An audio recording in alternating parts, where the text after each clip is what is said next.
Hi everyone, thank you so much for joining me today. So in today's video, I'm going to be sharing how to make this really fun bridge fold card.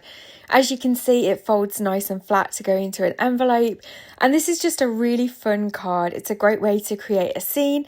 It's a great style for keeping something on display, and of course there's plenty of space on the back to write your message. So to get started, you're going to need a piece of cardstock that measures 6 inches by 11. I've used Gina Design's Cadet blue cardstock today, but of course you can use whatever cardstock you've got on hand. First of all, you're going to need to bring in your scoreboard, and you're going to need to score this at 1.5 and 3 inches, and then you flip it and score it exactly the same point again. Now, if you didn't want to flip your cardstock round and score it again, then you would just need to score at 8 inches and 9.5. But just to make it easier to remember, it's 1.5 and 3, flip it round and score it again at the same measurements. You're also going to need a piece of cardstock that measures 1 3/4 by 8 and 1.5 by 8. These are going to form the bridge fold portion at the front. You could just use one piece of cardstock here, but I've used 2 shades of blue for my sea-themed card. Now I'm just folding and burnishing all of those score lines, and you should then end up with a shape like this. It stands up really nicely, and this is the foundation of a bridge fold card, so you could recreate this and change it up completely. You could use patterned paper and make it a decorative card. But I'm going to be creating this fun sea-themed card today using this gorgeous die set from Hero Arts. It's from the collection called Don't Stop Believing. This is the Gentle Giant die set. And you've got that lovely wavy die to create the waves. So first of all, that's what I'm going to do with these 2 panels across the front. So I've got that Cadet blue shade for the darker layer at the back, and then I've got a light blue shade of cardstock from my stash for the front layer. And I'm just going to die cut, first of all, the first part of that panel. Obviously, the die isn't quite long enough, but that's not a problem. All you need to do with a border die or an edge die like this is just shift it along, tape it in place, and then run it through again. So that's what I'm doing here. I'm using the mini Scout die cutting machine from Spellbinders. I absolutely love this for die cutting on my desk. Of course, I have got my Sizzix Big Shot for bigger dies, but when I'm creating, it's really handy to have this smaller die on my die cutting machine on my desk. So there's our first wavy panel created, and it's going to sit across the front of the card like so. So I'm now going to repeat the process using the lighter shade of blue, and I'm just shifting the die along a little bit so that the waves don't match up. I want them to be kind of offset so that you create that sea look. Again, I'm going to tape it in place, shift it along and run it back through, and then that panel will sit on top of the bigger panel on the front of the bridge fold card. So you could layer up this as many times as you like. 2 I felt was enough, but you could definitely add a 3rd layer or a 4th layer if you wanted to. And I'm just adding some liquid glue to the front there. I'm making sure to leave a little section in the middle because I'm going to poke my Loch Ness monster in there. So I did want to create a little space for that. Now off camera, I had done all the die cutting ready for this. I didn't think you'd want to see me do that, but I'm just going to show you how I'm gluing it all together now. I am using my Belly Arts glue because it's got that really fine precision tip, and I find it's really good for gluing die cuts together. It's just, you've got a lot more control over where the glue goes, and it's a really good all-round glue. It's pretty much the only glue that I use now. I'm adding the little die cuts together for the stones that are going to hold the foliage in place at the bottom of the sea. And then I'm just going to play around with my layout until I'm happy with it. I have die cut lots of little fishes as well that are going to go across the front to create that scene.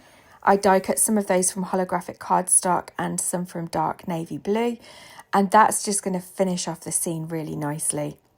Now, when you're die cutting and gluing down fiddly dies like this, don't feel that you need every inch of the die to have glue on. A few little dots of glue will hold them in place sufficiently. And sometimes with the little die cuts like this, you want them to have a little bit of movement. So by not sticking the whole thing completely flat, it gives that little bit of movement on the card as well, whilst still being firmly fixed to your card front. I'm just going to use a wax pick-up pencil here just to pick up each of those fish and add some glue underneath. And that was just an easy, quick way of finishing off that front card panel. Now to create the background, I'm going to use the layering stencils that come with the collection. The stencil set is called Lake of Legends, and there's 4 stencils in the set. They're really easy to line up because they have squares in the corners to help you with as an alignment guide. They're also numbered as well, so that you know which order to ink blend through them. I am not using the squares on the alignment guide on the stencil. I'm just using some scraps of cardstock to make sure that my stencils are lined up nice and straight, because the panel that I'm ink blending on is obviously smaller than the stencils. So I find that an easy way to just get around that. I'm using Gina K Designs ink. I'm using Sea Glass, Tranquil Teal for the sea and the mountain. I use Blue Sky for the sky and the clouds. I'm using Applemint and Kelly Green for the hills. And then I'm using the Waffle Flower background blending brushes, which I absolutely love for ink blending. They are a little bit on the pricier side, but obviously they're a tool for your craft room. So once you've got them, you wouldn't really need to replace them. And I don't have one for every colour. I actually use the same brush for lights and darks. I just rub them off on a cloth to the side of me if I need to change colour. So now that's all beautifully ink blended, I'm going to layer it to a piece of In the Navy cardstock, and then I'm going to put that into the centre of that bridge fold card that we've created, and that just creates a lovely scene for the background. I'm going to add liquid glue to the one edge of the bridge fold card. I'm going to fold it down nice and flat while I add glue to the other side, and then that's just going to make sure that when it's all put together it will fold flat nicely. So as you can see, it stands up really well as well. I'm going to now add some glue to the base of that Loch Ness monster and pop it in that gap that I left so that it's kind of in between the waves. I'm going to add its fin, and then its tail is just going to be popped out of the sea. For a sentiment and to add a little bit of extra detail, I've used the 2 stamp sets that are part of this collection. So there's the Unbelievably Awesome Banners, Stamps and Die set, and then the Unbelievably Awesome Stamps with coordinating dies. So that's where I've got the little waves from, which I've stamped in black ink and just die cut them out. I'm going to just add a little bit of liquid glue there, and while the glue's grabbing, I'm just using my magnet to hold that down. I'm making sure that the card keeps folding flat as well. That's really important. You want to make sure that nothing's going to pop out when you pop it in an envelope. I'm then going to add some of the cloud dies to the top corners of the card. I didn't show the die cutting of that on camera, but that's also available as part of the collection. And then that is the finished card, and I absolutely love this. When it folds flat, it measures 8 inches by 6 inches, so you would need a larger custom designed envelope for that. But that's the finished card for today. So I really hope that you've enjoyed this tutorial. I hope that you've enjoyed seeing it come together and how to create a bridge fold card. Of course, you can customize this any way you want with products that you've already got in your collection. As always, all the products that I've used will be listed in the description box below along with the measurements. And if there's any questions, feel free to leave me a comment. Don't forget to hit the thumbs up button if you've enjoyed this tutorial. It really helps me out. And if you're not subscribed to my channel already, then please consider subscribing.